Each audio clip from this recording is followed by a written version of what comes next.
नमस्कार, मी राधा स्वागत करते तुमचं राधास मॅजिक किचन या आपल्या यूट्यूब चॅनेलवर। तर आज आपण पाहणार आहोत कुरकुरीत कांदा भजी कसे बनवायचे।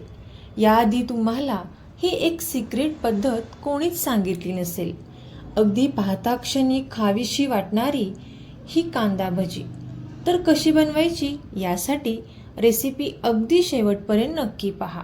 चला तर मग आजच्या रेसिपीला आपण सुरुवात करूया।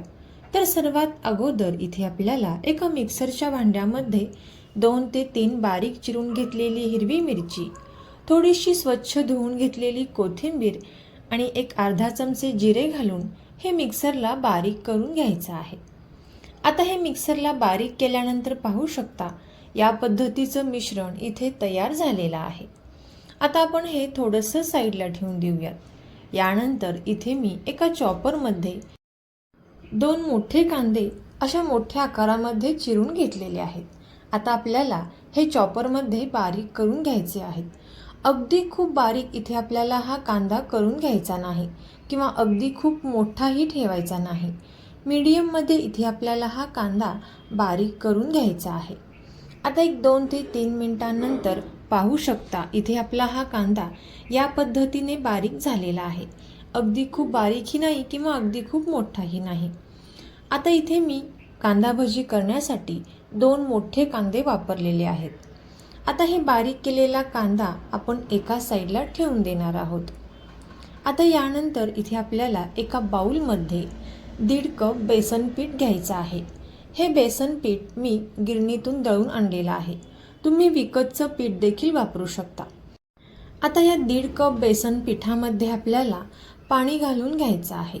सुरुवातीला इथे आपल्याला एकदम जास्त पाणी यामध्ये ओतायचे नाही। गरजेनुसार इथे आपल्याला पाण्याचा वापर हा करायचा आहे। आता पाणी घातल्यानंतर आपण हे मिक्स करून घेणार आहोत आणि आणखीन थोडंसं पाणी इथे मी यामध्ये घातलेलं आहे। आता थोडं पाणी यामध्ये घालत इथे मी टोटल अर्धा कप आणि वरती अगदी थोडंसं पाणी यामध्ये घातलेलं आहे।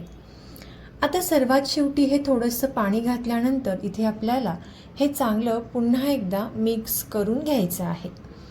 आता हे चांगलं मिक्स करत असताना इथे आपल्याला हे एकाच डायरेक्शनमध्ये या पद्धतीने हे पीठ मिक्स करत राहायचं आहे। साधारण 4 ते 5 मिनिटांपर्यंत आपल्याला ही प्रोसेस करायची आहे।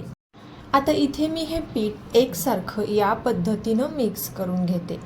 तोपर्यंत जर तुम्ही आपल्या चॅनेलवरती नवीन आला असाल तर नक्कीच आपल्या चॅनेलला सबस्क्राईब करा आणि सबस्क्राईबच्या पुढचे बेल आयकॉनचे बटन दाबा, जेणेकरून इथून पुढच्या छान रेसिपीज सर्वात अगोदर तुम्हाला पाहायला भेटतील। तर पाहू शकता 4 ते 5 मिनिटांपर्यंत आपण हे पीठ एकसारखं छान असं मिक्स केल्यामुळे हे जे पीठ आहे ते थोडंसं हलकं होतं आणि छान असं फुलून येतं। तर पाहू शकता या पद्धतीचं पीठ हे इथे तयार झालेलं आहे। जोपर्यंत हे पीठ छान असं हलकं होत नाही, फुलून येत नाही, तोपर्यंत आपल्याला हे पीठ चांगलं मिक्स करत राहायचं आहे। आता हे जे पीठ आहे ते छान असं तयार झालेलं आहे। आता या पिठामध्ये आपल्याला सर्वात अगोदर बारीक करून घेतलेला कांदा यामध्ये घालायचा आहे।